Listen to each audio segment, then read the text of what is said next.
when the notification came out that I'm speaking from the office of the former Prime Minister of Trinidad and Tobago. I do have an office here, I do some work here, and I live here, so don't be concerned about that and don't be distracted by that.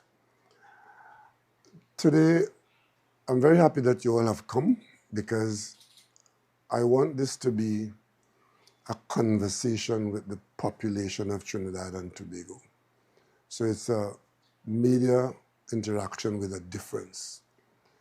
In recent weeks and months, particularly in recent weeks, I have been inundated by a number of requests for interviews and comments and so on. And I have refrained from getting involved in the day-to-day operations, but I have been observing, researching, noticing, and reflecting. So as the Prime Minister of Trinidad and Tobago of recent vintage, and a person with a unique perspective, I think I owe it to my fellow citizens to give my perspective on our current situation. There are three issues I want to touch on today. One in particular, because it is of such grave importance to the people of Trinidad and Tobago. I have heard it said on many occasions that we are so overly reliant on the energy sector that we seem to have failed as a nation to not have suitable alternatives for revenue generation in our country. But that's a conversation for a different day and for greater depth, reason, and analysis. What I am concerned about today is the position that Trinidad and Tobago is in, has found itself in, and is digging deeper into the perils that attend us. And I am of the view that very many citizens still do not understand the depth of our circumstances. As the Prime Minister of Trinidad and Tobago, who had to make the analysis in 2015 as to whither goes Trinidad and Tobago in the energy sector, and who spent the majority of his prioritization working on, with, and about our revenue stream from energy, I am alarmed at the position of Trinidad and Tobago today as expressed by, or not expressed at all, by the government of Trinidad and Tobago. Because one will have to come to the conclusion that the government is either ill-informed or the government is just reckless.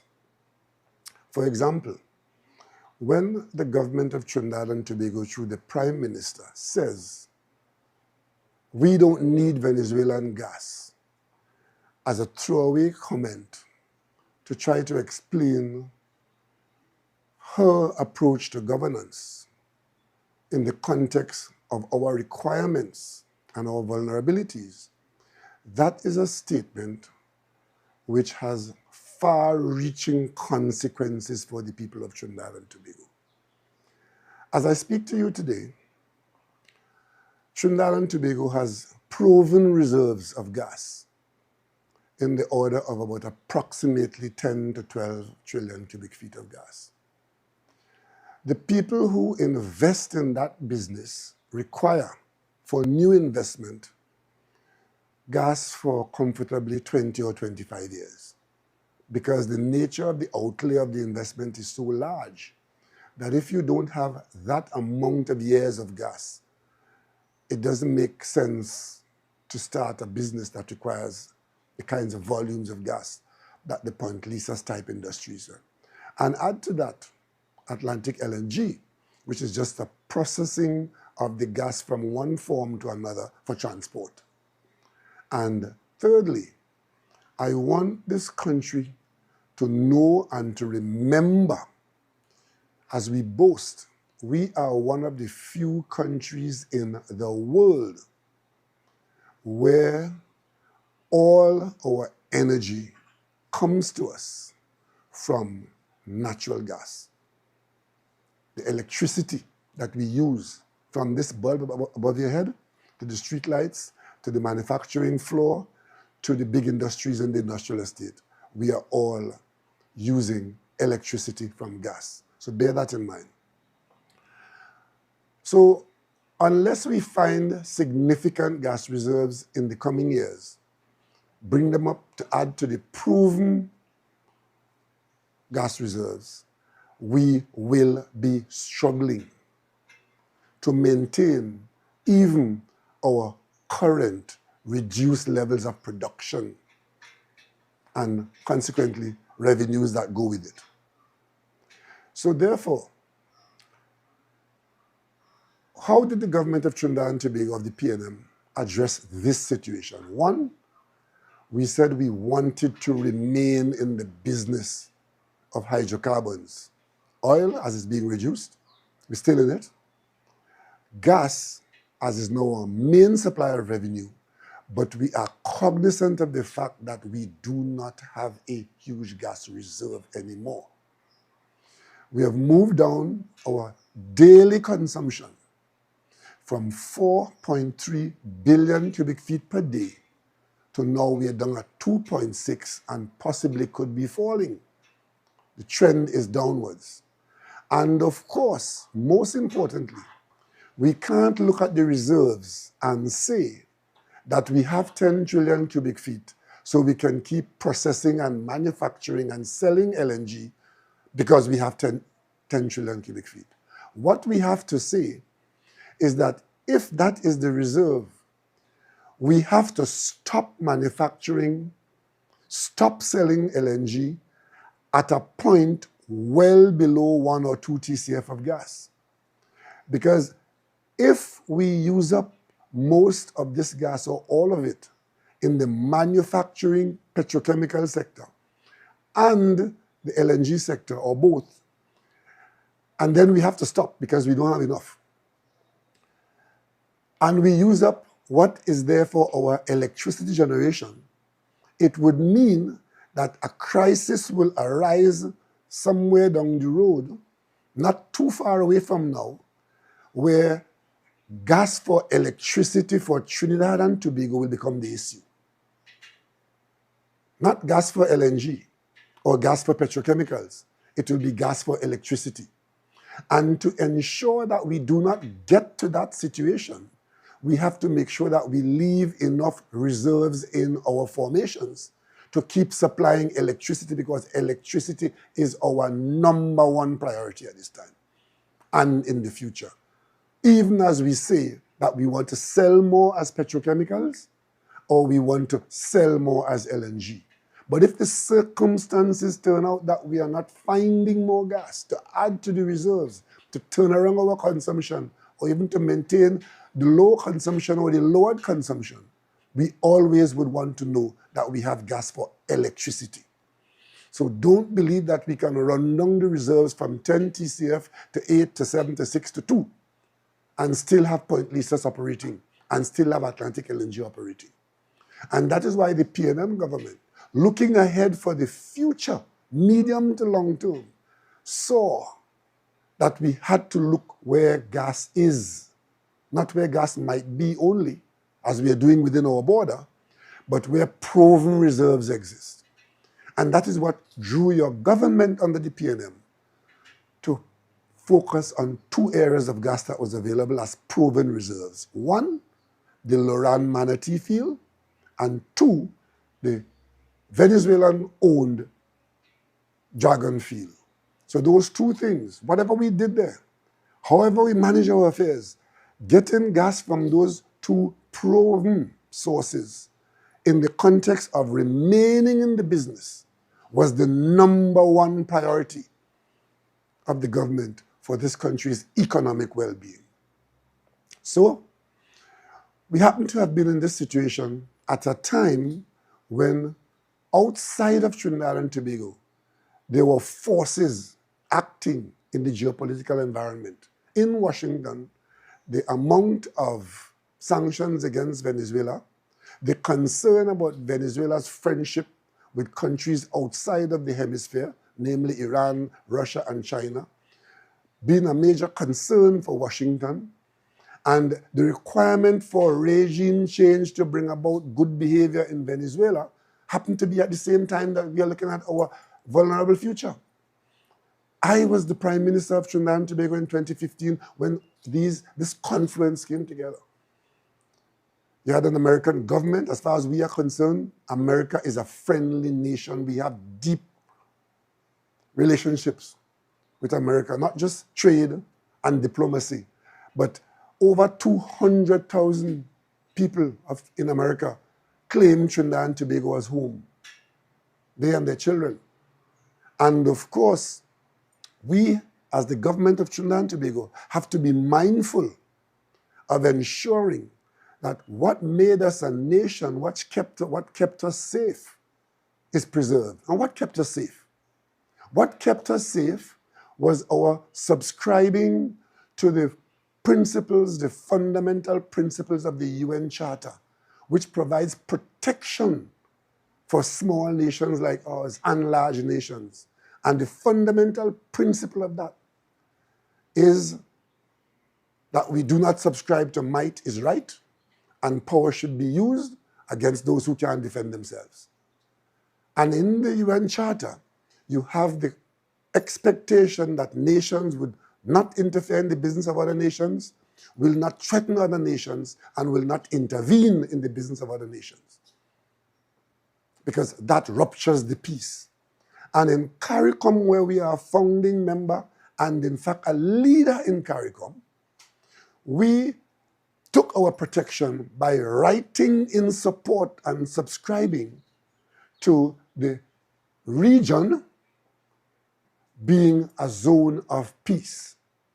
And that means nations interacting with nations should do so peacefully, and differences should be resolved by dialogue and conversation and diplomacy. That's what we subscribe to. That is what protects us.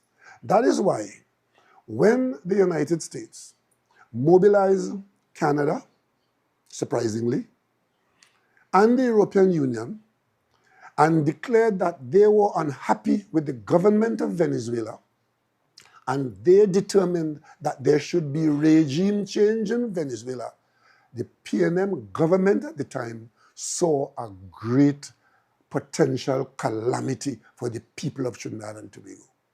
CARICOM saw that. We had an emergency CARICOM meeting when that matter resulted in the removal of diplomacy between the United States and Venezuela,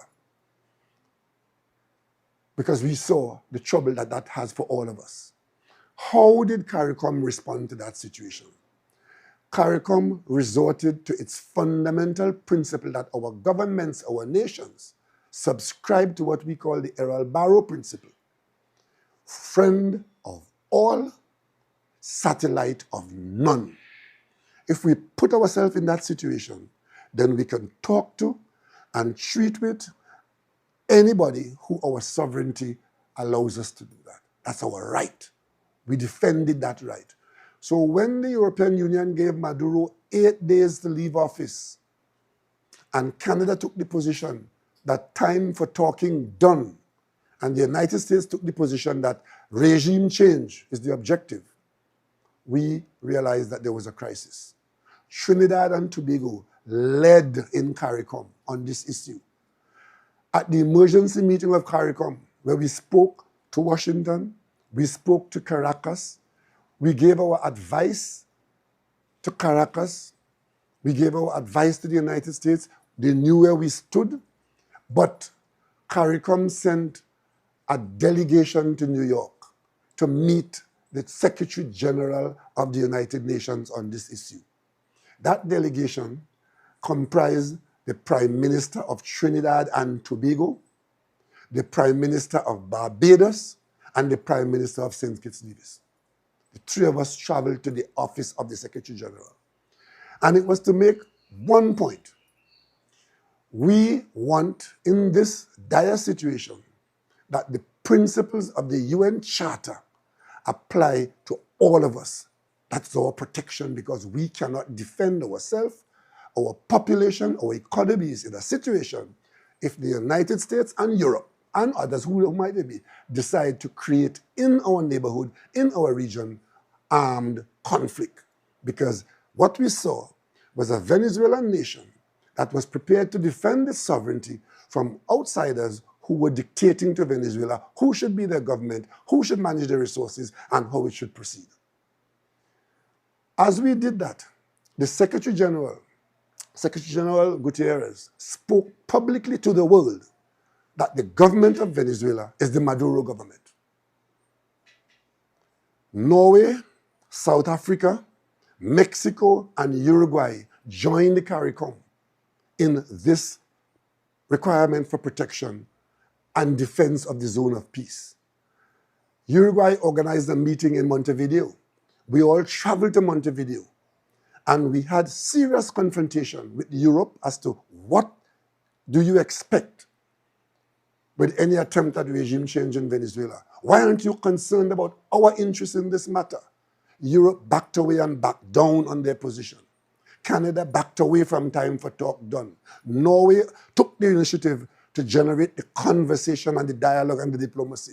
And they met in Barbados, where Venezuela came to the meeting, the CARICOM came to the meeting, and we had that. And that matter boiled down. Venezuela was still having some issues. CARICOM took the leadership then, and Prime Minister Ralph Gonsalves brought Guyana and Venezuela to St. Vincent. And we all got there giving dialogue and giving peace a chance. That's how it was. In comes the government of Trinidad and Tobago at a later date, when Washington has a more aggressive posture to Venezuela. And rather than be more careful, be cognizant of how we manage ourselves before, look at our vulnerabilities. We have a Bajan prime minister who doesn't go to work, doesn't talk to the media, don't care who she fires, don't care who gets a job, but she bad.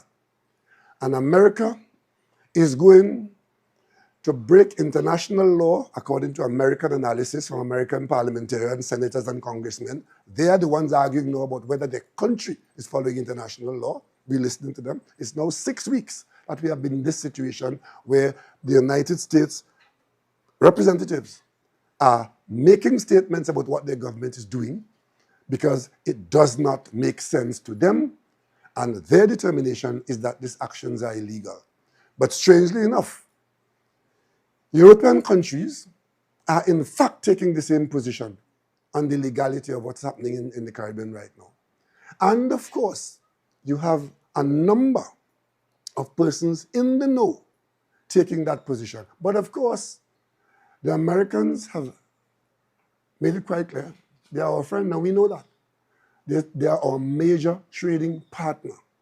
We have no issue with the United States as a nation. We want to preserve our relationship with the United States.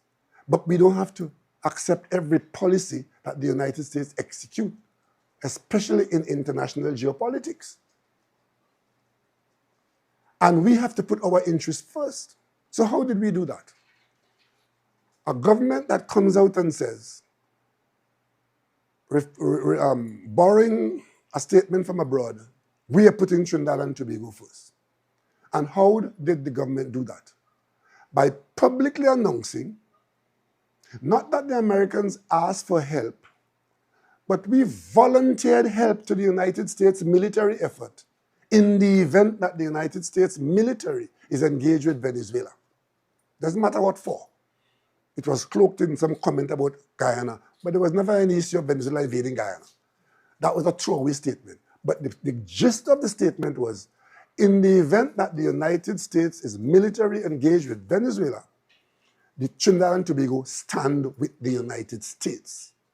What that did, what that statement did, it dumped all the protection that we had of a nation aiming to be neutral where there's confrontation on the horizon, and taking a position with one of the potential combatants. From where I sit, from where I came, I could not believe that Trinidad and Tobago, after decades of advocating, supporting, and receiving the benefit of friends of all, satellite of none, and wanting the Charter of the United Nations to prevail in all circumstances to protect us, we decided that somehow we better off and have benefits to be had by taking a side. Let me tell you how far we went to this prior to what you all knew about. On the night when the news was that the United States has expelled the Venezuelan diplomats from the United States, we had a CARICOM meeting going on. It was virtual. I was at the tower, at the Twin Towers in Portsmouth. CARICOM took a decision in that discussion to put a CARICOM prime minister on the phone to talk directly to President Maduro and to tell him, it matters not what the Americans have done with respect to your diplomats. Venezuela is not to expel American diplomats because you are only worsening the situation. If the Americans want to leave, let them leave on their own, but it must not be an expulsion by the government of Venezuela. That was CARICOM. And of course, we decided that we're taking sides. All the information coming to us at this point today, we started out saying that the fight was the most powerful military in the world deployed to fight drug dealers. Two gangs were named, none of which are listed by the UN as being described by those who identify them as the source of our troubles. But of course, the gangs are named and people are killed on suspicion. Trinidad and Tobago comes out and says, we support that policy. We will add to that policy. We will defend that policy. Everybody else around the world who believe in the rule of law, saying that is not the policy that any democratic country should entertain. And I will tell you something else too. That policy comes from the United States. As Prime Minister of Trinidad and Tobago, I can tell the country today that I am satisfied that our police service in Trinidad and Tobago and persons with access to the police service in Trinidad and Tobago were in fact conducting extrajudicial killings in Trinidad and Tobago. I happen to be satisfied that that was true. As Prime Minister, I was approached by the United States government, threatened with the implementation of the Lay Act against Trinidad and Tobago for the behavior of police officers in Trinidad and Tobago who had been seen to have killed people under dubious circumstances. So here it is. The United States is prepared to confront Trinidad and Tobago about police killings in Trinidad and Tobago, extrajudicial killings, and to threaten to cut off from us association of our agencies, sharing information, and receiving any American help in the fight against crime. That's what I had to deal with. Those matters are still alive in the domains of Trinidad and Tobago.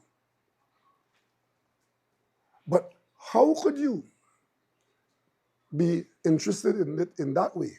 But today, the very said act is multiplied tenfold.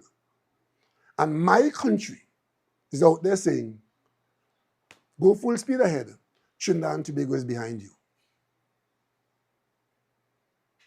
And of course, after a few days, a few weeks, we are now able to say that having killed almost 100 people, only one name has surfaced so far as to the persons who have been involved in this so-called drug trafficking, and they were killed for that suspicion.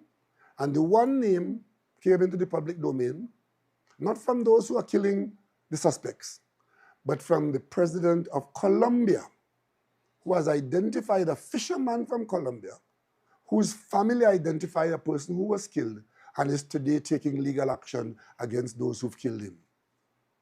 That's the only name that's surfacing now.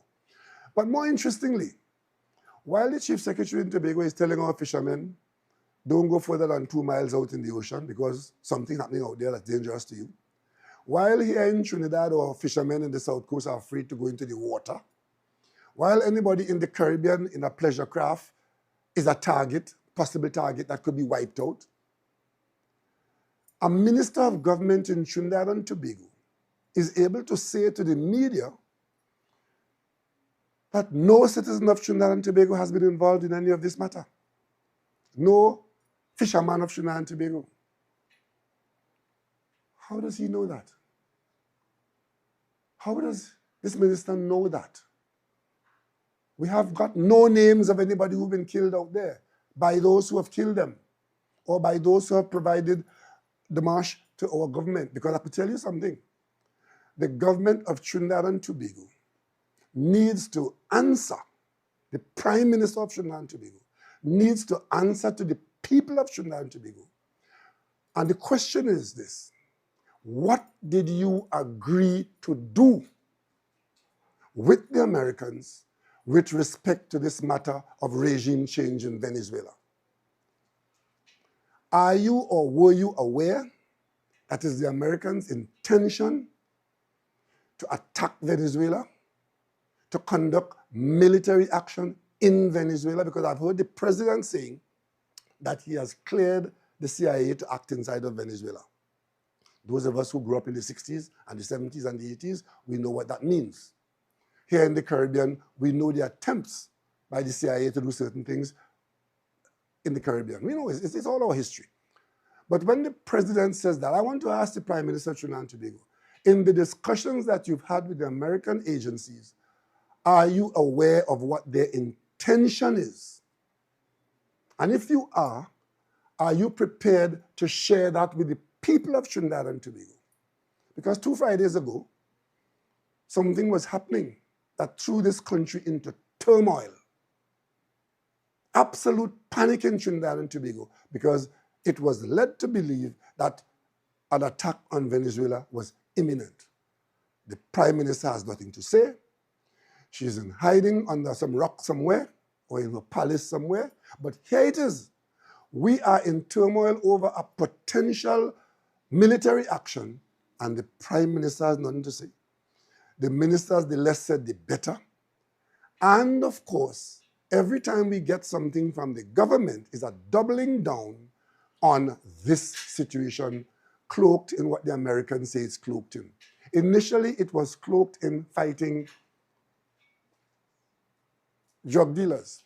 But it is interesting. Those of us who have had the conversations with the leaders of the various countries, our government is having us believe that what is happening, because the Prime Minister has said it over and over, implying that those of us who don't agree are in fact supporting criminals. I want to make it very clear. We have absolutely no sympathy for anybody who chooses a life in the drug trade. None. But we also maintain that in treating with them, it must be done within the confines of the rule of law. That's our position.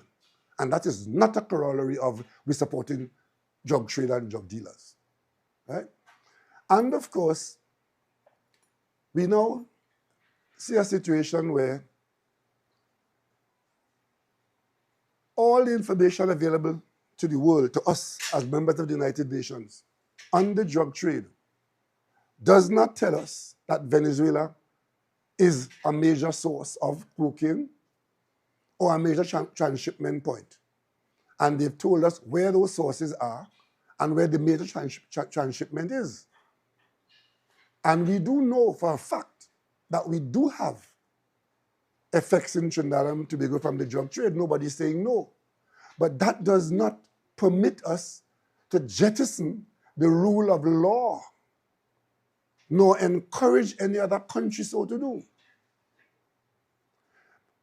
If you follow the news coming out from the international circles, you will find that it is now quite clear, especially when the United States Secretary of Defense identify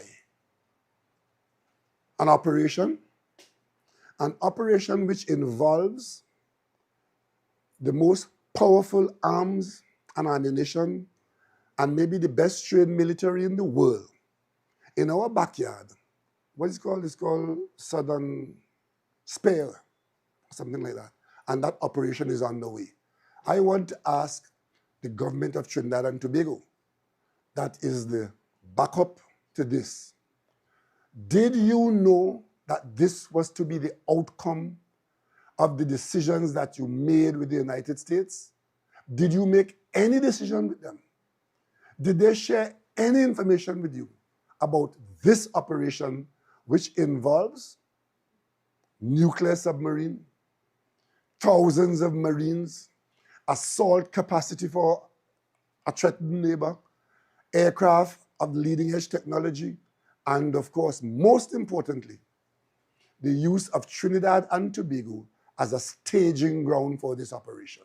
Did you know that? Did you agree to that? Or is it just happening and unfolding that today the Venezuelans could be saying that we are using our country to facilitate an attack on Venezuela?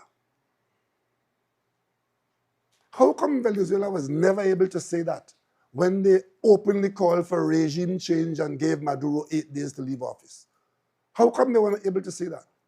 How come we were still able to go to Caracas and negotiate far-reaching agreements for our future, and to go to Washington and meet the people in Washington who were decision makers?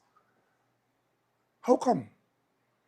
Is it that it just so happens that in the face of the American policy of attacking Venezuela, they just happen to have been on their way to Trinidad anyway? And what is worse, now that we are in this situation where military confrontation is a distinct possibility, the government spokesperson in Trinidad and Tobago was saying that, well, the government had no choice because all of this US presence and activity in Trinidad and Tobago and showing off their hardware in Trinidad and Tobago is something that Rowley signed under the Status of Forces Agreement. I want here this morning, for the benefit of every citizen of Trinidad and Tobago, as the former Prime Minister of Trinidad and Tobago and Chairman of the National Security Council, and the person who sat and spoke with Americans throughout my term, that there's absolutely nothing in the Status of Forces Agreement to permit any commitment from Trinidad and Tobago to breach the UN Charter to intervene military in any of our neighbors or anywhere in the world. Absolutely not so at all. Anybody from the government saying that, it is a lie. There's nothing in any document that I'm aware of which prevents the sovereign government of Trinidad and Tobago from saying yes or no to any request coming from any country if we believe that it jeopardizes our sovereignty or puts our vulnerability to the test.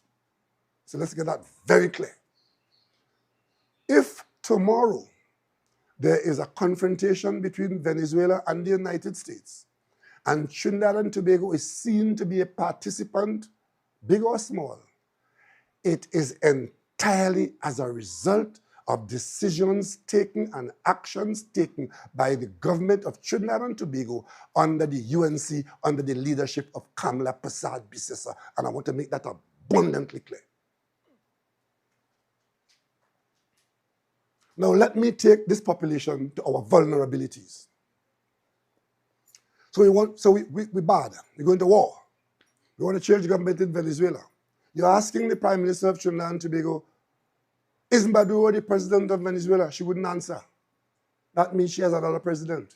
But that shouldn't surprise you, because at an earlier time when this thing started, the UNC was out front supporting President Guaido and calling for sanctions against the country's prime minister and the country's minister of national security and the country's minister of energy.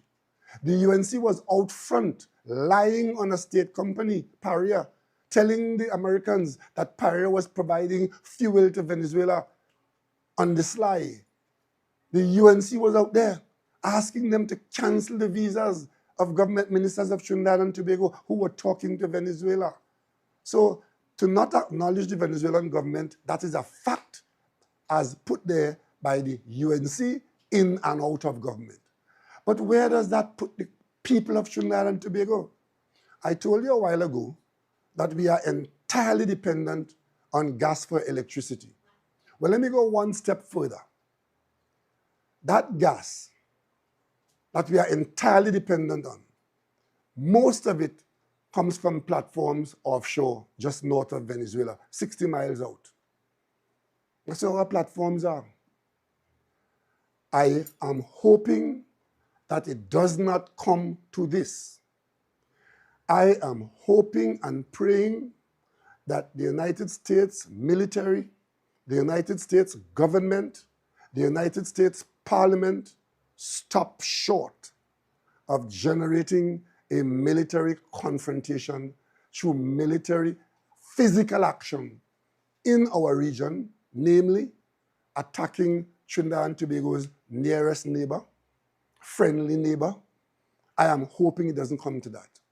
But if it does come to that, what does it mean for the people of Trinidad and Tobago?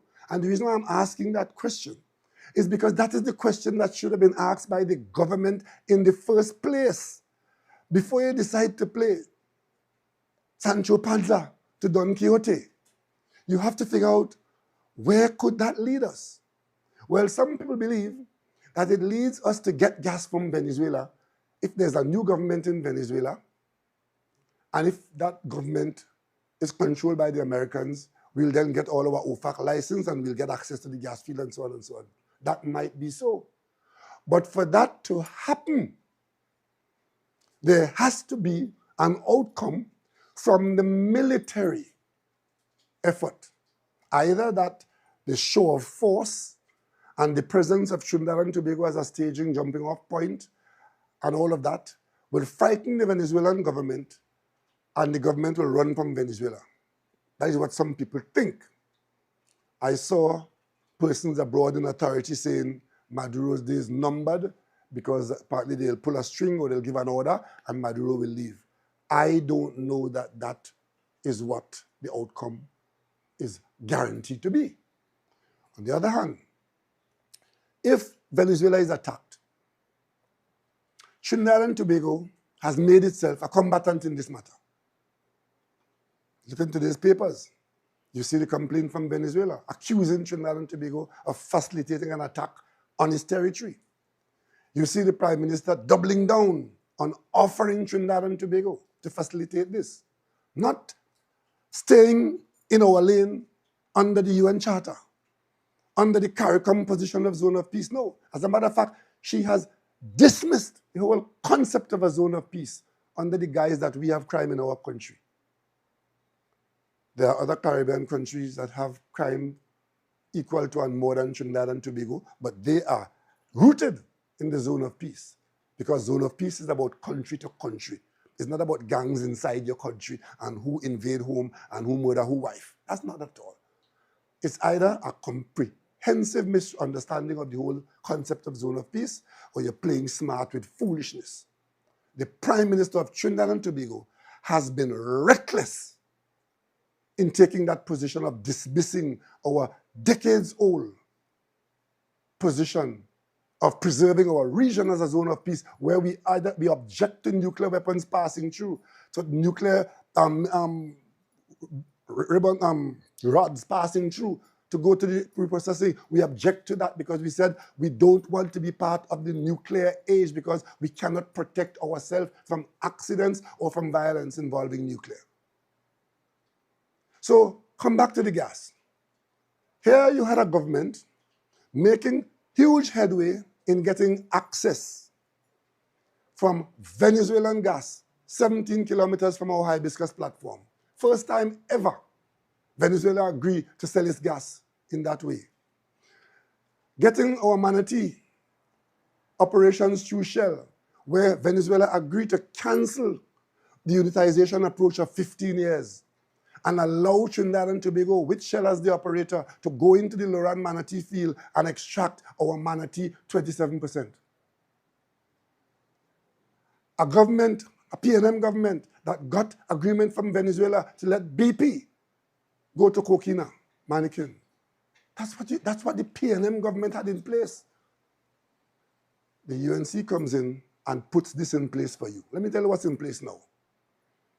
And I hope to God it doesn't happen, because I gave my life, my working life to this country. This is my children's country, my grandchildren's country, and I don't want it hurt. But let me tell you what the likelihood is going to be if Venezuela is attacked. And the people of Trinidad and Tobago must know that, because this is not carnival. This is not a joke. It's all well and good for the Prime Minister to stay home and hide and talk stupidness through buffoons. But our life is involved here now, because Venezuela is taking the position that Trinidad and Tobago is using its territory voluntarily to facilitate an attack on Venezuela. War nowadays is not a set of men run up with knife, bayonet on the end, and who have more bayonet and who been stronger, and like World War I. You don't have that. It's not even like World War II. This is 21, 25, the 21st century. War now is you stay hundreds of miles away and you fire missiles that are accurate to within a few meters away the land. War nowadays is fought where you send 500 drones at a target.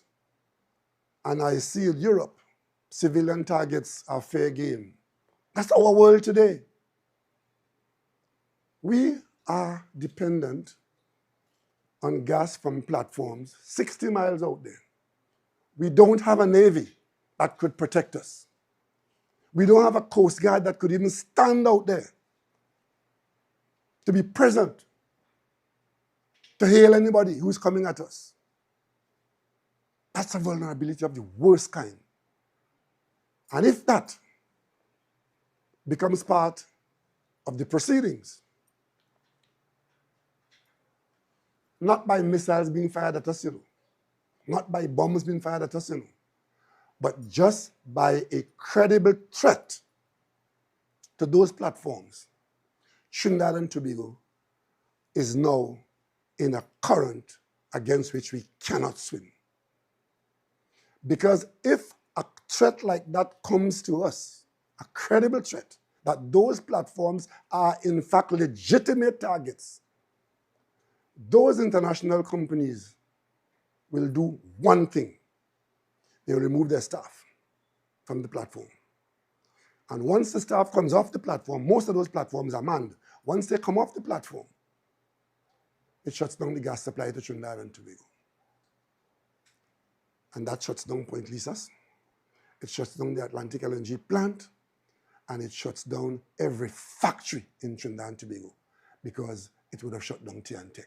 And this bulb will not light, because we are so vulnerable. What the hell are we doing engaging ourselves and encouraging military action against our friendly neighbors, nearest friendly neighbor, even if we happen to agree with what America is doing and so on? Where did you see Trinidad and Tobago's interests? Can you genuinely say that Trinidad and Tobago has made provision to protect itself from an attacked Venezuela? If Venezuela finds itself under attack from the United States, assisted by Trinidad and Tobago, does that not make Trinidad and Tobago a legitimate target? Or have you come to the conclusion that, man, they ain't going to do nothing? Is that so? You have jumped in this high-stakes geopolitical issue, and you've taken a position as a combatant. I can tell you, long before this blew up, There were people who wanted to come and visit us with their military hardware, not the United States. But we knew what it would mean. And we said, no, your vessel is not welcome at this time. You wouldn't know that. The news didn't know that. We handle these things on diplomatic paper in confidentiality. That's how it's done. Who rake up this woman to go and tell the world that if America, having declared drug dealers as narco-terrorists, not narco-traffickers, they're narco-terrorists, and once they use the word terrorists, they are now authorized to use military against it. And that was the plan. Because the plan is regime change. Because if they manage to kill every narco-trafficker in Venezuela, the objective still remains. As a matter of fact, I was listening to the American president last night, yesterday evening, answering questions from the American media.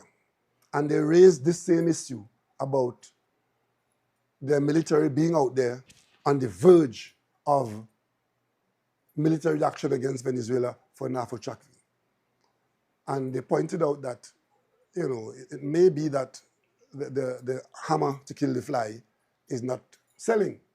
The president said, it's not only that, it's also, we are down there also because Venezuela is a bad country.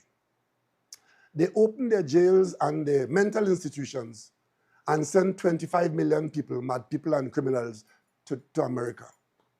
And that is why the American military is here, to put an end to what Venezuela has done. And my prime minister is there saying on my behalf, go full speed ahead. I support your policy and you can count on us. My question today to the government of Trinidad and Tobago, what preparations have you made to protect us in the event that your offer is taken up or that Venezuela is attacked and Venezuela sees us, as they have said they see us, as a combatant in a military intervention against their territory? And Venezuela has given you their reasons as to why they are in this situation. I don't have to spell it out for you.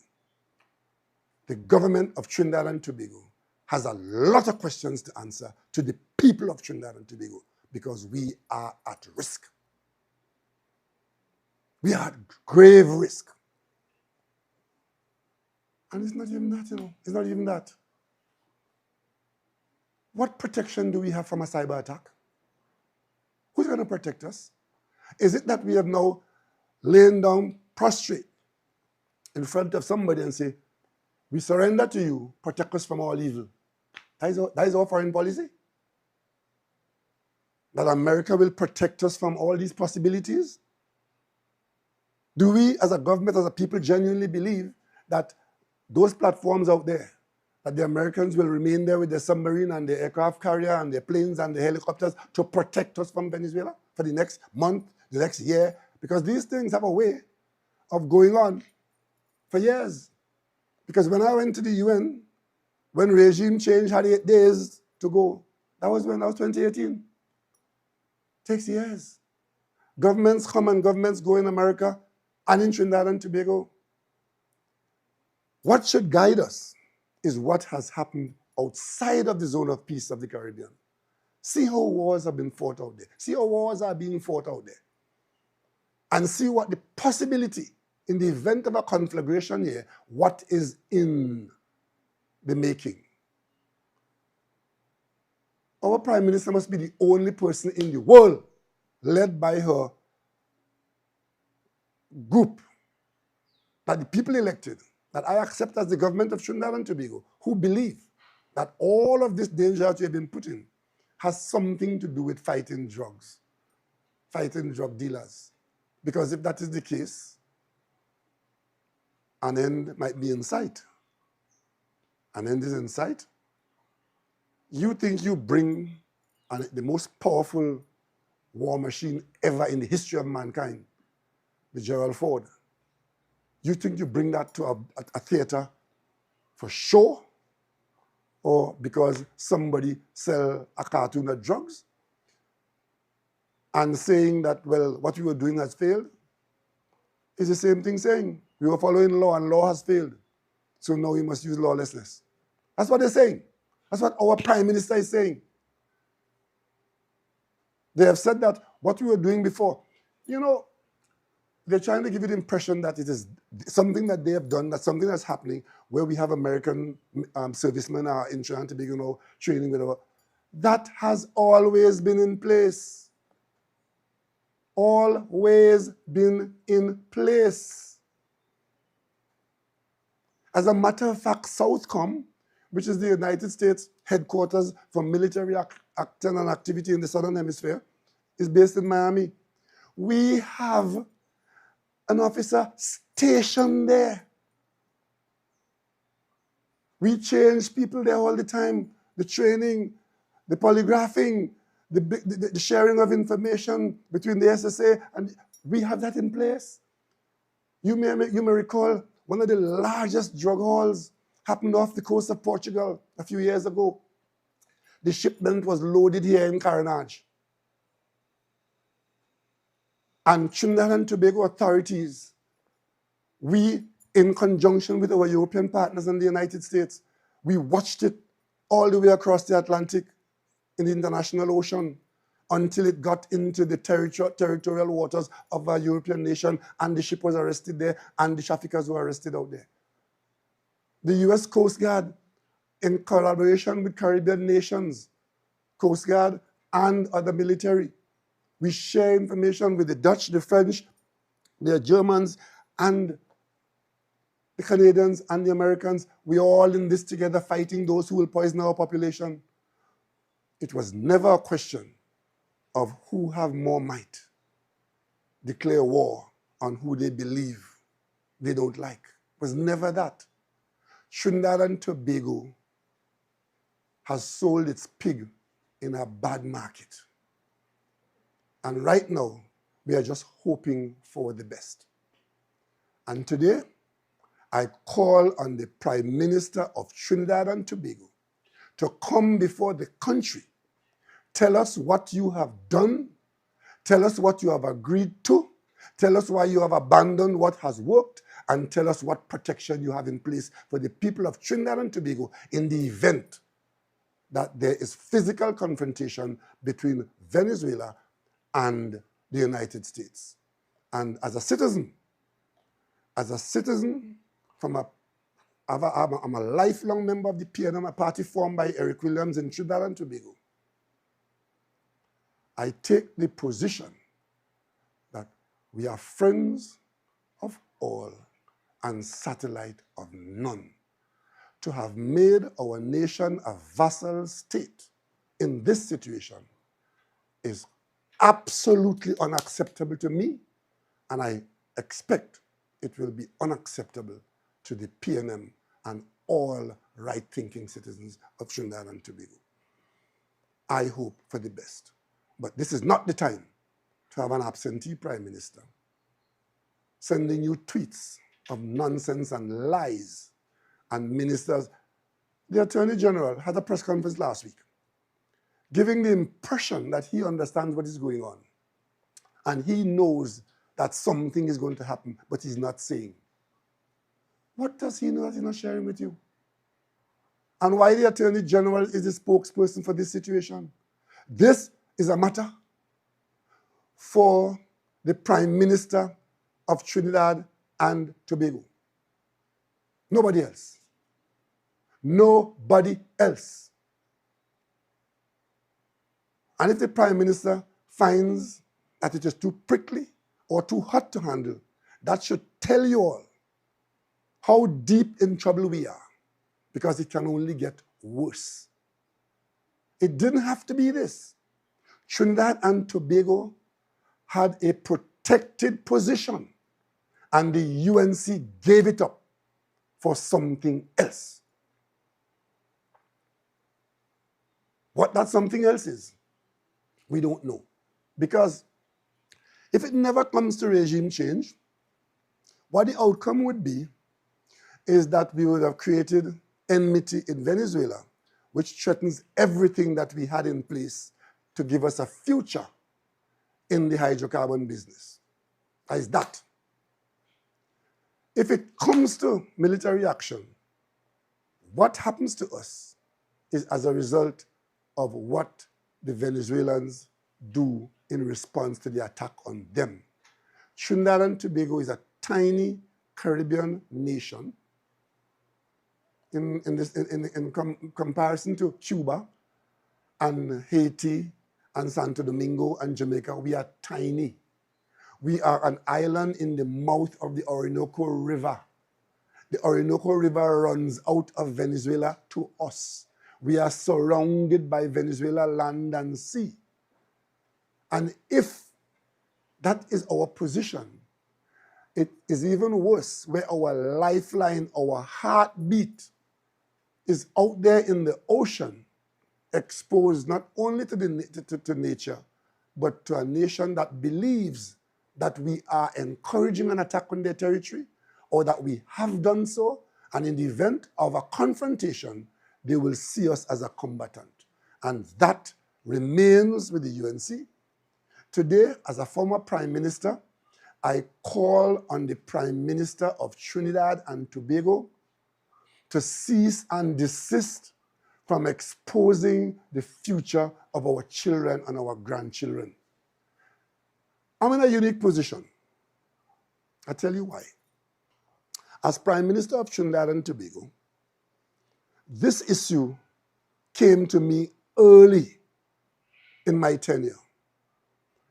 And having to deal with all that I've said to you here this morning, I set out to make sure that I understood it and I dealt with those who are the players in it. I have sat down with the President of the United States. I have sat down with the President of China. I have sat down with the President of Iran. I have sat down with the Prime Minister of Canada. I have sat down with the Prime Minister of the United Kingdom. I sat down with the President of Uruguay.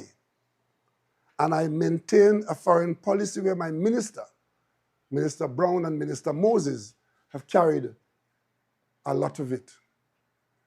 And we understand it. The PNM understands it.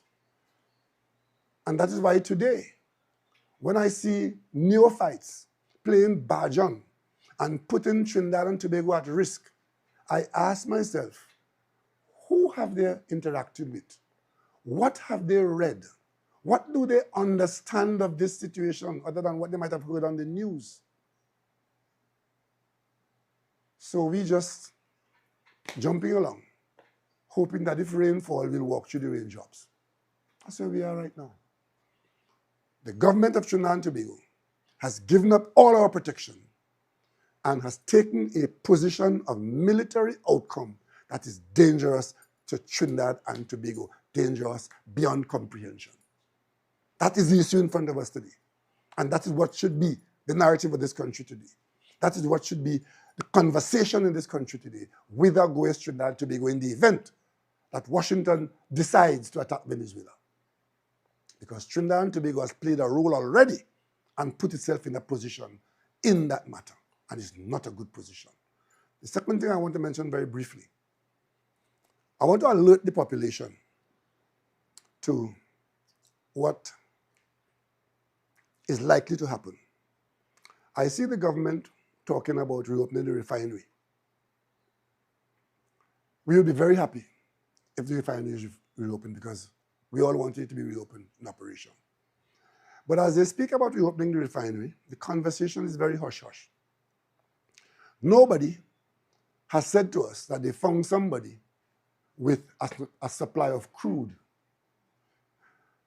I want to let the population of Trinidad and Tobago be reminded, the PNM government did not shut down the refinery because we didn't like Roger, or we didn't like the OWTU, or we didn't like refineries in general. It is the PNM that bought that refinery from Texaco. It is the PNM that kept it alive as our economic well-being. So don't talk nonsense about the PNM shut down the refinery. because some other, you hear all kind of nonsense that fake oil and Rowley didn't want his partner Bash to get in trouble, so he shut down the refinery. That is the kind of nonsense that came from the Prime Minister in office today. That was her opposition story. We shut down the refinery because our local oil production was too low. We were buying oil to refine it. We were buying it at 100,000 barrels per day. It had to be paid for on many instances from the Treasury. And that is why today, as I speak to you, the Treasury is still servicing over 400 million US dollars from the Treasury that went to buy oil to be refined, and we were losing money by the billions of dollars. Those are the facts. So if we do not see in the statements coming to us from the government a credible supply of oil to make the refinery opening viable commercially, what you will be seeing is the government of the UNC attempting to attach Paria to the refinery as a project for reopening, where whoever gets that refinery or that arrangement, they get Paria. When we restructured Petrotrin, we created Paria as a state company, standalone state company, that bought and sold refined fuel, and therefore we gave them the local market and the regional market. This is the same UNC that created Section 34. It's the same UNC that created SIS as the biggest company in Trinidad and Tobago in government contracts. Paria attached to some intention to reopen the refinery is not sufficient for the people of Trinidad and Tobago. Because what they are planning to do is to attach Paria to Guaracaria, give you that package, and everybody will be happy and hail. Long time we should have do this. We want the refinery opened. And then once they do that, whoever is the commercial financier of that will very soon, without a supply of oil, shut off interest in the refinery and ball it again, if it ever is open at all. And they then end up with Paria. And Paria is a business that makes over $100 or even $200 million profit for the state. So the state loses that. But whoever gets it, they get the business of the local market supplying NP, and they get the business of buying and selling to the Caribbean region, what Paria is doing now. Understand that I want the population to understand that. You have given these people the option to do that, and they are actively preparing to do it. And I'm telling it up front so that you will know if it happens, or to let them know that we know what they're doing, and ask them to turn their gaze somewhere else. Because when the fuel supply in this country falls into private hands, and the owners of the supply are the ones who will determine the price that you pay for fuel, then you will know where barley grew. $1 off is quite okay, takes the pressure off some people, but that was part of our policy to reduce the subsidies that was suffocating the country. When you go to the IMF, as we are heading to the IMF, when we get there, as we will, that becomes another matter. But in the meantime, if Paria is allowed to fall into private or quasi-private hands, that is the outcome that's going to be.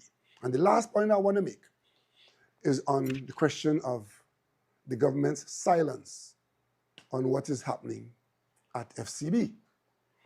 And I tell you that because I was there at the birth of FCB.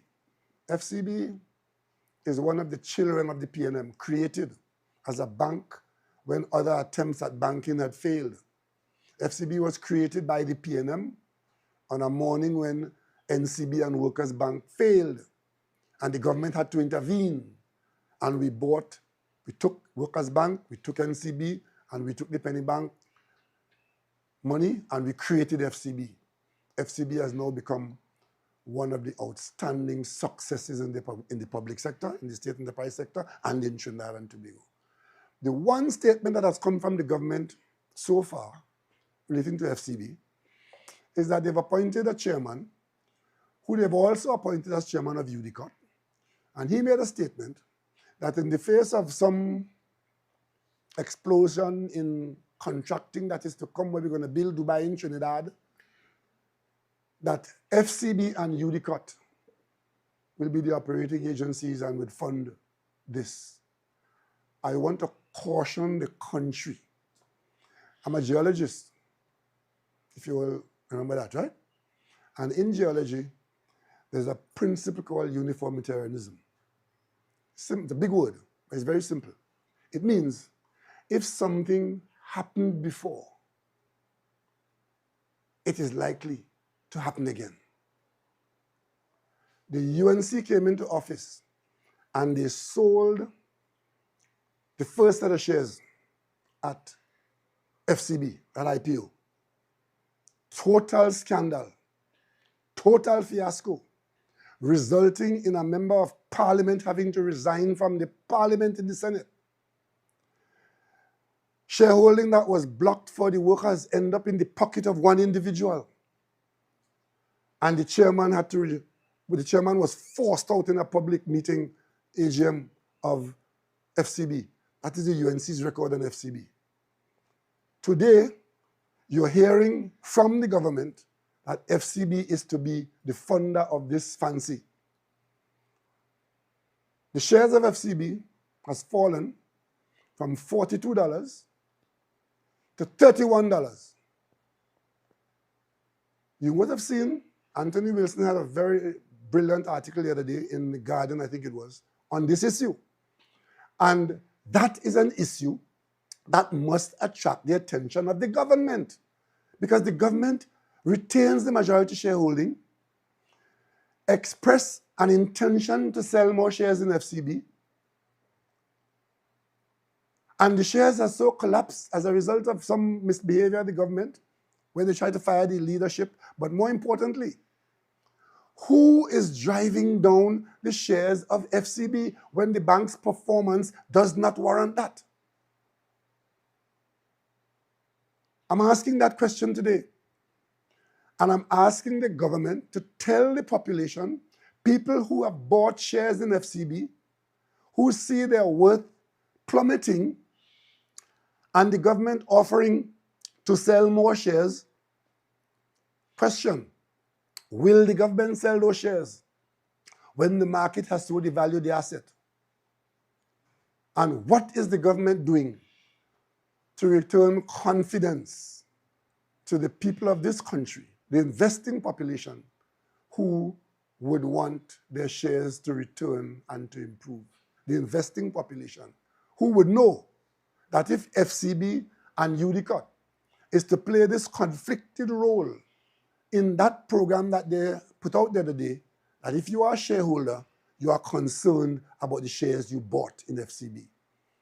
And finally, how does the government intend to manage that, where FCB, like other local banks, are already deeply engaged in financing government operations?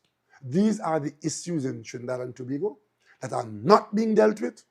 To the extent that anything is coming to us from the government, it is, hey, diddle, diddle, the cat and the fiddle, the cow jump over the moon. That's what we're getting from them, right? But the serious stories, Prime Minister in hiding, and nobody's answering. And the outcome could be quite disastrous for Trinidad and Tobago. Quite disastrous. Our two main banks, they were doing well until this government started to operate. Both banks are now under pressure, largely because of the government's behavior. I could speak like this because I came into office and I met a former NAR Attorney General as the chairman of FCB.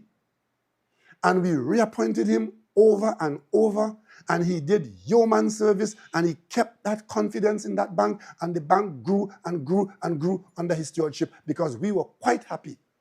If Anthony Smart was the best chairman for FCB, then he has the position. I came into office and had to appoint a chairman of NP.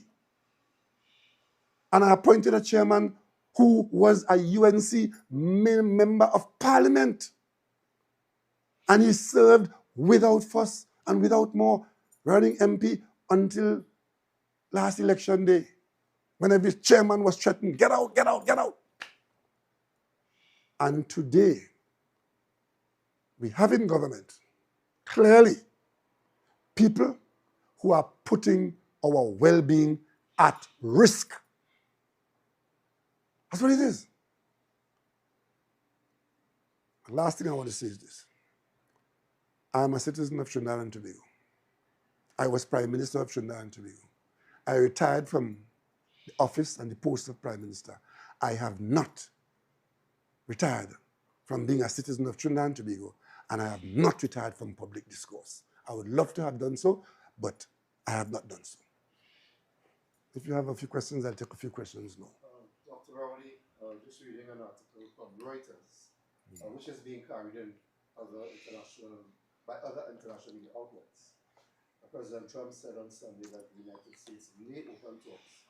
Venezuelan President Nicolas Maduro faces escalating pressure from Washington amid a massive U.S. military project in the Caribbean.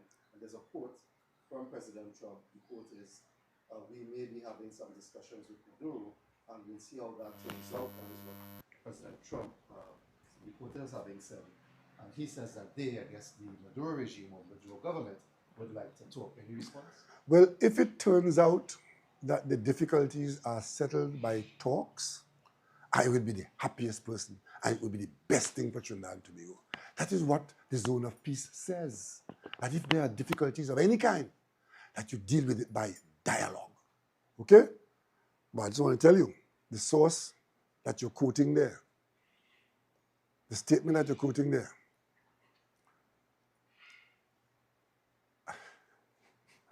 up until 24 hours ago, the President of the United States was telling Republican members, do not vote for the discharge petition in the Epstein matter, right? People were literally cornered and threatened as to how they should vote. Just before I started here, I saw on my television where the same president tell all the Republicans to vote for the Epstein discharge petition. Understand? What is said is not what is said we're going to rely on, it's what is done. And we hope that what is done is what is said. You expressed very specific concerns with regard to now you have the U.S. carrier group in the region and so on, and all of the possibilities you have outlined that could happen if there is military conflict between the U.S. and Venezuela and how it impacts Trinidad and Tobago. In your discussions with the U.S. government while you were Prime Minister, was there any specific position being outlined by the government at the time when you were speaking with them, the U.S. government that is, that they had this particular objective of military action, regime change, or anything of that nature? Of course, because the requirement for regime change as a solution to people who had an issue with Venezuelan elections was public. That is why the European Union had said 8 days or else. That is why Canada had said time for talk done. And in that meeting, my question was to Canada, time for what? If time for talk done, then what time is it now for what? We didn't expect Canada to be a belligerent. We expected sound, judgment and support for the UN on this matter. And we had a lot of conversations with a lot of people in the United States. And we discussed, many people agreed with us. Let's take the Republicans, because we spoke with a number of Republicans. Many of them are from states with large agricultural holdings. And they had a special interest. But when we talked to them, we spoke to them about our position as a supplier of ammonia and other fertilizers, right? They have an interest in that, right? Because fertilizer is key in their economy. And when we told them about having spare capacity to produce more ammonia, that is what they were interested in with us. So we got them on board with that. And that is why they started to speak for us and with us, saying, let us get Trinidad and Tobago the gas, because we couldn't produce any more without more gas. And we spoke with the Democrats. I could tell you there was one Democrat who was resolutely opposed to doing anything whatsoever except expelling Maduro, on the grounds that they had, after the Barbados meeting, Maduro had agreed to do certain things and he didn't do it, and therefore expulsion from office is the outcome. And we kept saying, don't abandon the principle of dialogue, right? Even if you're angry about that, let us stay the course, right? What we have here now is an about turn to that position of that Democrat, who is a very interesting one. You might know who the person is, because he didn't want to hear anything. And then, of course, as fate would have it, Trinidad and Tobago people must know what is happening in America, because we have so much of an interest there. It is our major trading partner. But we will only have a trading partner if we have something to trade. If we end up without gas, we will not have petrochemicals to trade. We will not have LNG to trade. So America being our trading partner is linked to the fact that we have to have something to trade, and that something is gas. Unfortunately, we have a current Secretary of State. We know him very well. He was a candidate for elections of presidency before. He's well known to us. He's from the southern part of the United States, in Miami. We know the American politics of Florida and what it means for Cuba and Nicaragua and Venezuela and so on. We know that. So I am not surprised at the position of the Secretary of State, who wants to get certain things done that may have certain repercussions or benefits going down. We have to understand these things. And that's why I'm shocked at the behavior of the Prime Minister of Trinidad and Tobago, who acted as someone who came from Mars, woke up from sleep, and was told to go and run 100 meters. Trinidad and Tobago was well positioned in this matter because it was all about patience.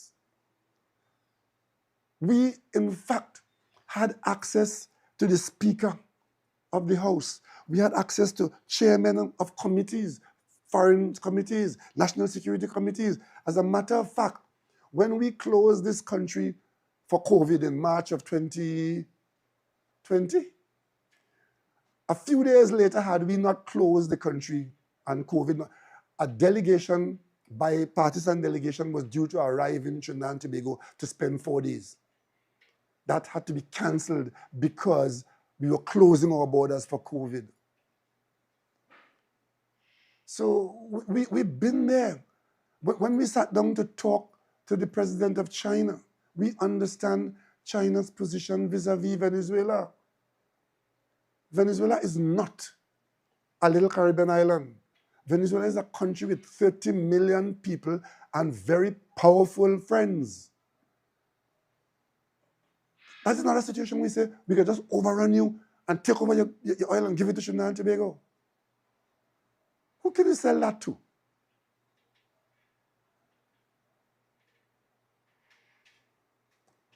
You all remember, you all are too young. I grew up in the age of the Vietnam War. And I was, as a student in school, I read everything that came to us. We didn't have cell phones and WhatsApp and so on. You had to read. And everything that came to you, every magazine, every this, every that, you had to use. If today, as you look at the history of what happened in Vietnam and how Vietnam came into being and what it was and so on,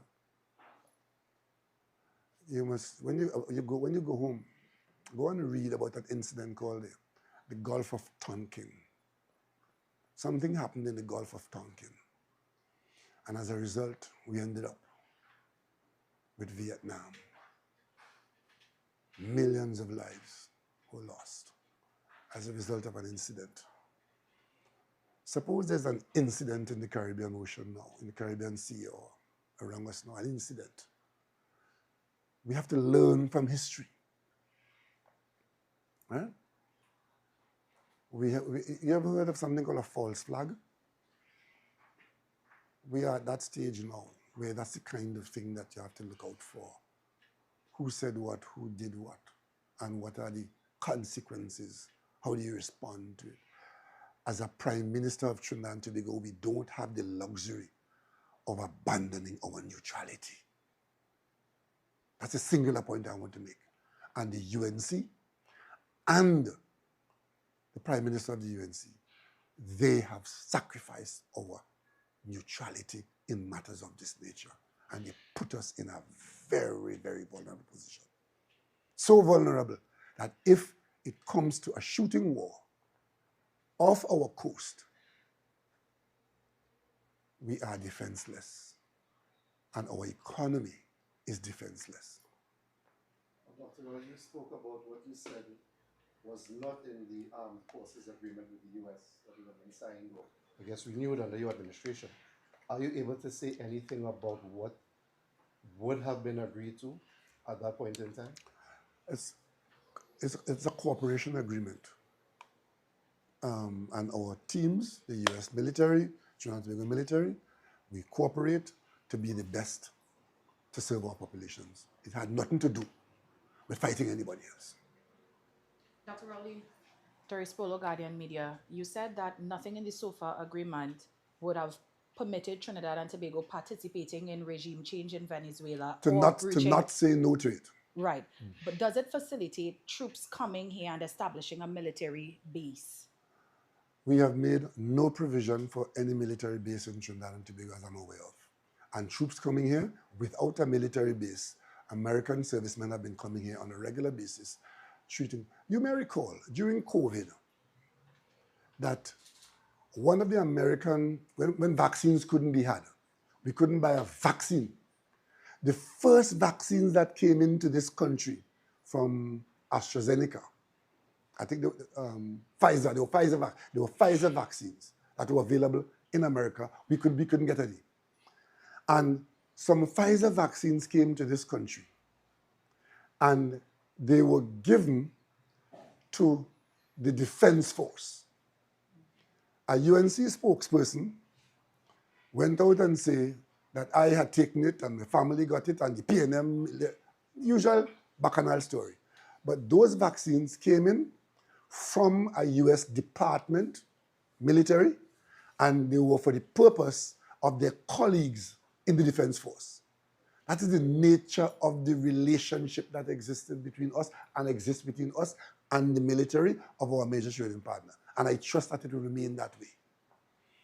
Yeah?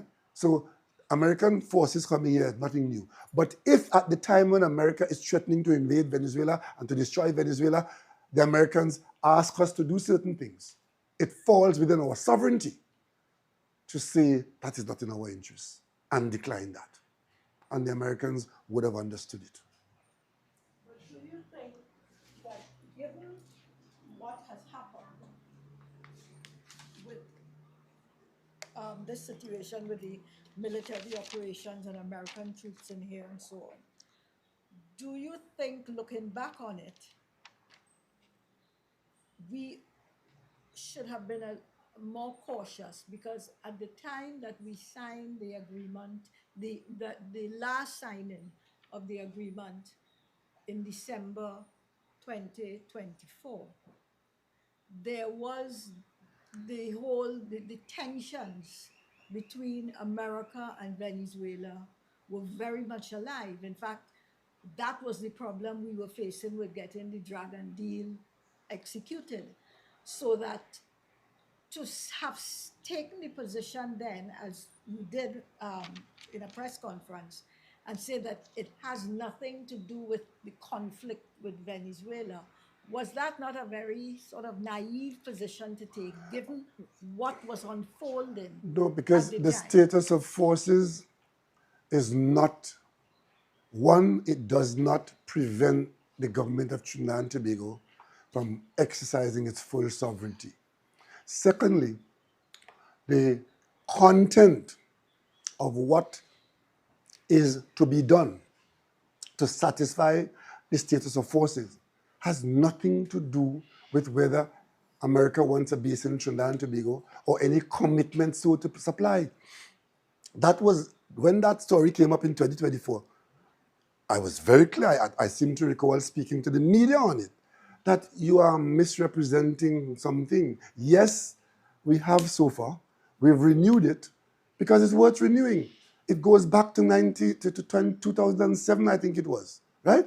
And what was good in 2008, 2009, 2010, we've seen the need to do a little tweak, with a little tweak here, but it does not give any, we don't give up any ground of our sovereignty. We don't agree to do things that are unlawful. No.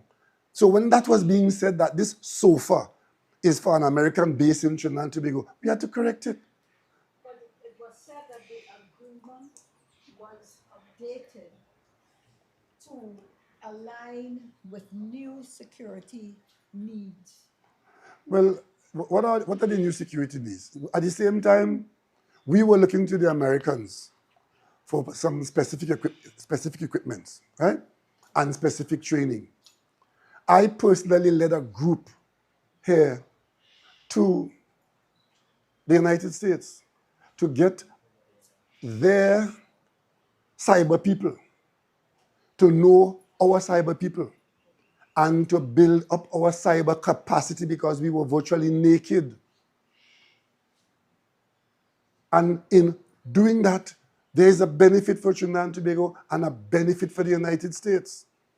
And in talking to the United States, we always make the point that our security is important to you as well. Our economic health is important to you, because if our economy collapses, you are going to have some negative fallout coming your way. So renewing SOFA in 2024 created no condition that allowed us to not be able to take a position of our best interest if the United States decides to bring a task force and assault Venezuela. That's not in SOFA. And we're not the only country where there's a state of forces agreement. That's a standard agreement between countries where you have a relationship between your militaries. And I said, we do have a relationship, and that relationship must continue.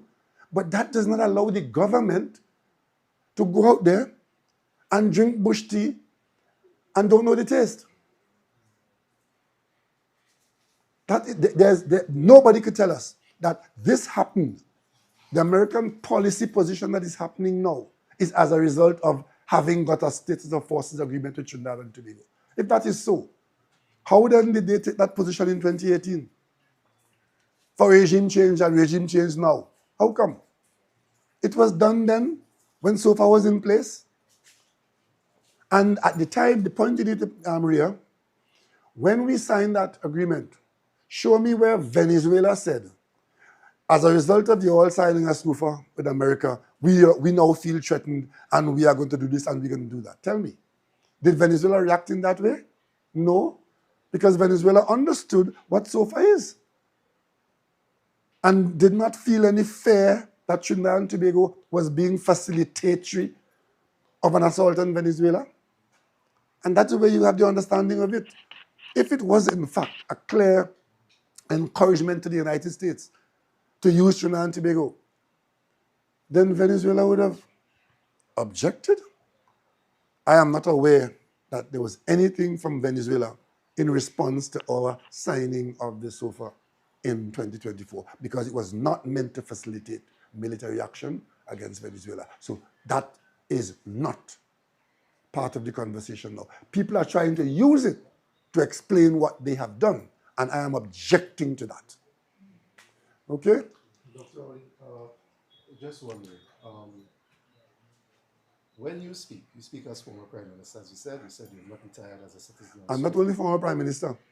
I speak as former Prime Minister who is prepared to protect the government that he led and the record of his tenure and the cabinet that he led. Okay, thanks for that, but just seeking clarification. When you speak, do you think that in any way takes away from the presence or the strength of any position outlined by the opposition leader the leader of the party to which you still belong? No, as long as we're saying the same thing. If we're saying different things, well, then you will have a problem. And if we're saying different things, it might be from different perspectives. I don't have to agree with everything that the PNM is doing in opposition now. And if they're going to government, I don't have to agree with everything they've done. I could see that they're doing something wrong and say so. But I am a life member of the PNM. The record will show that I served as Prime Minister with PNM membership, putting me in that office. The cabinet that I led was a PNM cabinet. And the fact that I'm not in office as Prime Minister doesn't make me any less PNM. And anybody who's prepared to challenge the record of the PNM government from 2015 September to the time I left office, expect that I will set the record straight if the record is being distorted. Dr. Rowley, this may be your third media conference from this office addressing us as a former Prime Minister.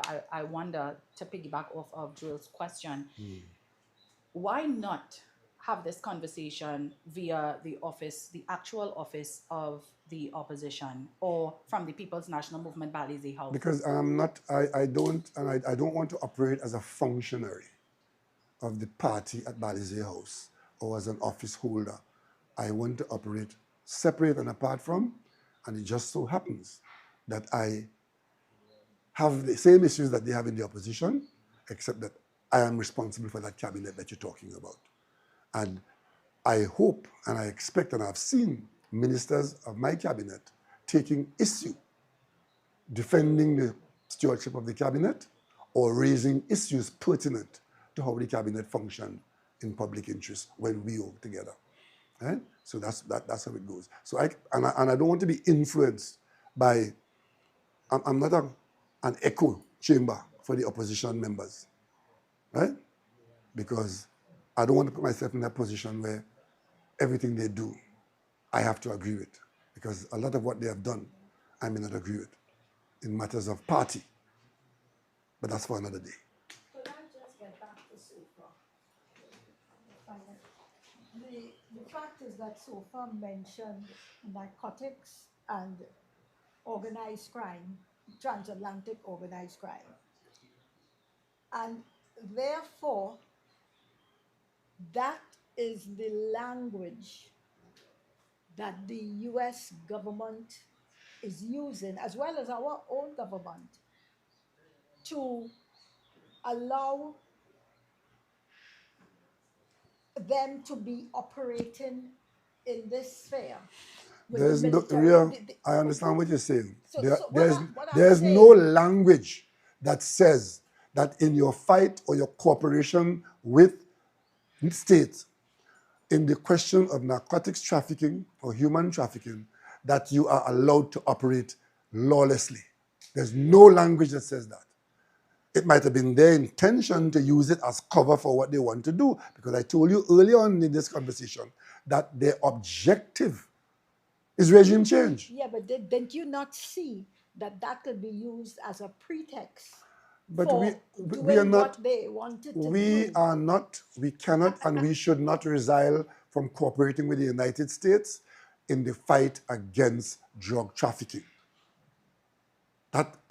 There's no language, and I'm not taking a position that that is an objective that we should be against. I am saying that in doing so, with other ulterior motives and acting illegally under the guise of something called narco-terrorism, right? You're not fooling me. That's your policy, fine. That's your description, fine. That language there, you show me anywhere in that SOFA where it then says, as a result of this, and our agreement, that now the law doesn't matter. To the point where you can have a local minister here saying that, well, basically, they didn't kill no fishermen, so if they kill anybody else, it doesn't matter. And the law doesn't apply, and due process doesn't apply, and international law doesn't apply. From day one, in response to the regime change approach, CARICOM stood as a bulwark against it. And in talking to Venezuela about gas for Trinidad and Tobago, it wasn't only CARICOM. When I had to meet with the United States Vice President to gel this matter, I took with me the president of Santo Domingo, Dominican Republic. And two of the loudest voices that supported us in trying to get that carve out our OFAC license was the president of Guyana and the prime minister of Antigua. It was a CARICOM effort, right? It was a CARIFORUM effort. So where is this story coming from now suddenly that these things don't matter? Don't matter to the point where it can be said, we're not interested in the gas in Venezuela. And I'm saying to you, we're not only interested, we're dependent on it for our future. Because if we don't find gas in the not too distant future, we will have to start to cut back on our production to leave enough gas in the ground to keep TNTEC going for a number of years. I mean, the tomfoolery is so far-reaching. I see the current government taking credit for the Exxon arrangement out in Block 17, 18, 19, 20, 21, 20, 23. I see them taking credit for that because Exxon has come. It is the PNM that brought Exxon into that situation after we had the tender process and nobody put in bids in the bid round for those blocks ever. Exxon suggested that, well, since nobody has put it in, would you talk to us about it? We went to cabinet. Cabinet gave the minister the authority to talk to Exxon because we didn't get any bids and we desperate for gas. We need everybody. And if Exxon is now saying they're interested in the ultra deep, bid round or no bid round, let's talk to them. And that is how cabinet approved that Exxon we amalgamate all those blocks, 17, 18, 19, 20, 21, 22, 23, and let Exxon have them because it's a narrow triangle. It's the top of the triangle. It's a narrow piece of land where our external offshore acreage come to an end between Barbados and Venezuela. It comes like a triangle like that. It gets narrow as you go to block 23, right? Block 23 is one block. 22 and 21, there are two blocks, then three blocks. A triangle going out there. And because of that, we said it's better to have one person having the whole thing, and we even have Barbados agreeing that when you do the seismic work, you don't get stuck with the border because it's that narrow, right? And put one person out there, and if the person is Exxon, good, because Exxon has the experience in the ultra deep. We got everything done, Exxon came on board, we had an election, the government changed. They met the ministry completing the production sharing contracts. I see big press conference and they're taking credit for the fastest production sharing contract ever negotiated, and Exxon going to do this and Exxon going to do that. That is the work of the PNM, because the PNM is mortally afraid of Trinidad and Tobago running out of gas. Dr. Rowley, you said, you're a citizen and you painted a possibly very bleak future for us. What did you said? No, well, I'm acknowledging that you're reminding us, the population, that you're not just a former prime minister, you're a citizen with a vested interest here. You have your grandchildren, your children here, your family here, and you don't want to see our country hurt. But given this potential bleak future, our possible inability to generate or produce electricity based on our reserves, possibly you spoke about missiles, our vulnerable platforms, drones, this kind of thing. My question is, considering the state that the country is in right now, do you feel any regret stepping down when you did? No. I don't feel indispensable. I have absolutely no regrets. As a matter of fact, I am quite happy that I was able to serve to the point where I could have stopped serving, and then I continue to have a life of some kind. It's never a question of I should have stayed there. It would have made no difference if the Americans really want to go into Venezuela. The difference would have been what position Trinidad and Tobago would have taken. That would have been the only difference. And I'm pretty sure it would have been a difference where we were not in a situation where we would have been seen to be a target. Thank you very much. I want to take it back a little on that question. When you announced the press conference, and there were a lot of comments on Facebook about your use of the term, the office of the former prime minister, and there was quite frankly there was a lot of derision. I could have said you came up with this office that nobody ever. No, it's my office. It's my office. They don't have to know about it. I could have said the living room of the prime minister. Well, of the former Prime Minister. Yeah, I could have said that. So, but is it, I mean, it's not any, so No, when you use the term, I'm doing some, that's all right. I'm doing some work there. Working at the office is downstairs. I'm doing some work there. so is it an official title you intend to adopt? I mean, the or former Prime Minister, I no, can't the change that. That is office- history. The office of the former Yeah, Prime well, yeah, Minister. because I have an office Because there. we had former Prime Yes, Ministers I have an before, office there. I have an office there. but we As never had an a office of the matter former of fact, Prime. a lot of what I said here today, I'm writing at the moment because I have taken the position that notwithstanding all what might or might not have happened, it is important for the population to know what decisions were made, why they were made, how they were made, and who they were made with. That, I think that's a valuable thing for the country, and I'm currently putting that together so that sometime in the not too distant future, I'll be able to put it in the public domain, the record of the tenure that I came into this office of Prime Minister. It was a very, very interesting period. Some of the hardest decisions to take in this country were taken in my time. We had pandemic, we had gas collapse to $0.0 a barrel for oil.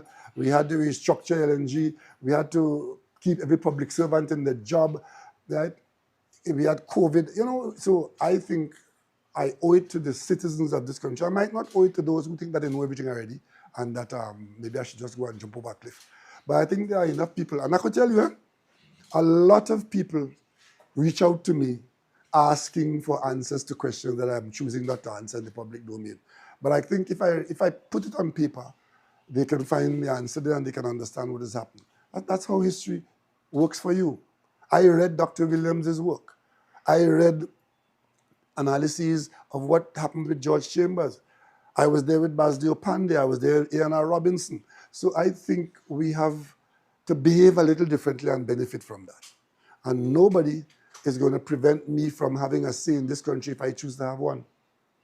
Right? So, office of the former Prime Minister, don't let it bother you. I do have an office. It's not on the government payroll. And of course, it sounds a little better than living room of the former Prime Minister. Thank you very much. And since it's the third time, maybe I shouldn't have it again. That's always in the risk. No, we come in. No, but and many of you know that as anything happen, you're on my phone, asking me for comment, and I say no, I'm not commenting because I don't want to have a running commentary on the day-to-day activity. But the issues, when the issues evolve and materialize as issues, if I want to comment or if I think my comment is helpful to getting the public to understand what we're dealing with, I will do that. Okay, the office of the former Prime Minister. The living room. This will be my last visit to the office of the former Prime Actually, Ria, if you go out with Google search, come on, come take this. if you do a Google search, you'll see the office of Prime Minister who exists. A simple Google search.